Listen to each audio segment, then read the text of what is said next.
On question number 084, stroke 2223, Roman 1 and 2, on Mutembei Basin, I think the CS should be very clear and practical on the timelines, because he says within the year. So I need to know within what period will they be going back to the site to start surveying.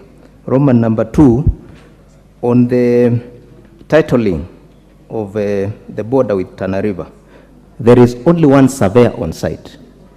He will take ages to complete, more than decades to complete. So could the CS add extra surveyors to support that exercise? On question number 085, stroke 2023, on the IMAST, security lighting. Now, the CS has said that he will consider adding more lights when funds become available. I think budget has just been read. He should be telling me, is there provision in the budget for additional IMAST or not, so that it is not a story. Thank you, Mr. Speaker. Thank you. Hold, Mrs. Okay. Minister, Omboko Milemba. Thank you, Honorable Speaker. These questions had been forwarded correctly, so I'll just ask them as they were, though they did not appear on the order paper. Could the Cabinet Secretary explain why Muhaya Sub-County has not been having a land control board since 1919? And number 2, why is the Muhaya Sub-County not appearing in the newly gazetted list of land control board members for the respective sub-counties around the country, despite the Vihiga County Commissioner having submitted the list of the nominees for all the sub-counties in Vihiga? Thank you, Honorable Speaker.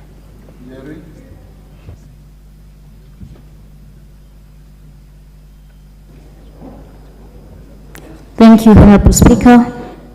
Could the CS provide information in regard to the titleage of South Ngariema land, including the procedure and rationale of adjudication process being undertaken, to whether the ministry is relying on the original mapping done by GeoAcre Limited, and if not, indicate which one and the rationale for the same. Thank you. Thank you, Speaker. Can the CS also inform Nairobians, especially the schools, Lavington Primary School, Mudangari Primary School? Why is it first Mudangari, the title to date? You will never find it even in the lands ministry. And after digitization was done, Mr. Speaker, we affected so many things. Lavington Primary is 21 acres, and right now it is so encroached, and if possible, we can meet him with all the stakeholders to ensure we deal with the matter once and for all.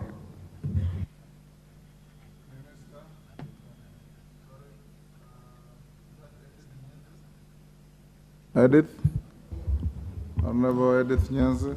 Thank you, Speaker. Let me find out from the CS when compensation will be done to the people who gave out land when the Kibwez Kitui Mwingi Road was being done. There are some people who gave out land. They signed some forms with the National Land Commission, and they've not been compensated for a very long time. And my people in the constituency are affected. So when will they be compensated? Thank you. Zamzam.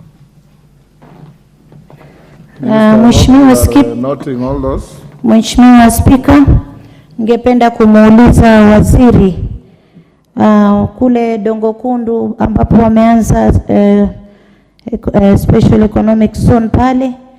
Kuna wakazi ambao walikuwa hapo miaka mingi sana, walikuwa na mashamba eka 10, 20, lakini wanalia kuwa wanapewa 50 by 100, na saa zingine unapelekwa sehemu ambazo hata wawezi kukaa vizuri, sehemu ambazo ni tata katika ardhi. Kwa hiyo ningependa kujua umewapangia vipi wakazi wa Dongo Kundu na watafidiwa vipi mashamba yao? Asante sana. Minister, can you answer those supplementary? I'll come back to you. Minister. Thank you very much, Honorable Speaker.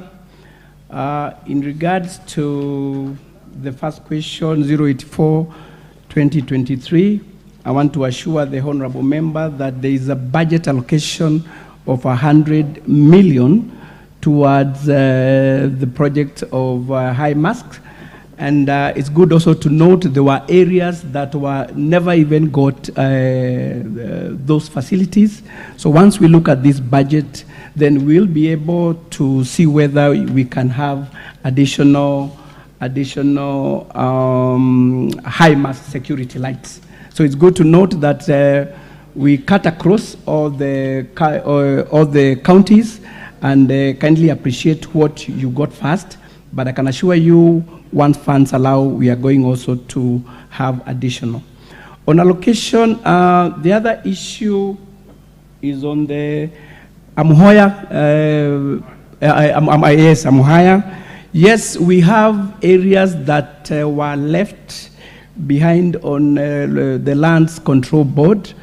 What we do as a ministry, we write to the county commissioners who, through their DCCs, are supposed now to come up with names and then forward them to the ministry for gazettement. So what I want to assure the honorable member is that I'll take up the issue, but also you can visit the ministry so that we can follow it up with you. And it's unfortunate that the constituency has stayed for such long without a land spot.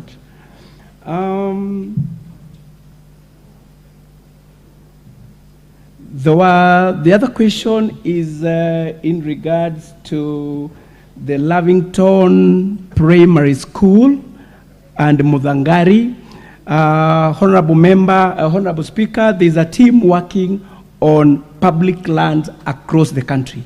We know there have been rampant grabbing of public land, so there's a team that is working, and that report will help the ministry deal with issues of land that has been grabbed, and Lavington Primary and Mudhangari will be one of those. On the compensation of some land, Honorable Speaker, the issue on compensation for public land is entirely with the National Land Commission. So this is an issue that we'll pick with the National Land Commission to see how they are going to fast track that issue. On the Dongo Kundu compensation, this is usually based on the size of the land that is being processed. Kwa hivyo wale ambao wamepewa sehemu ndogo za ardhi, kama sio wote, basi kama wizara tutaangalia ni jinsi ipi ambayo tutaweza kuwasaidia. Lakini we are trying to make sure every person gets compensation. So if there will be any issues that will need to be looked into, the ministry is ready to do that, Mheshimiwa. On the issue of titling, Honorable Speaker, I want to assure this Honorable House that where we have few staff, we have advertised for more recruitment, and in this financial year, we are going to have, though not adequate number of staff,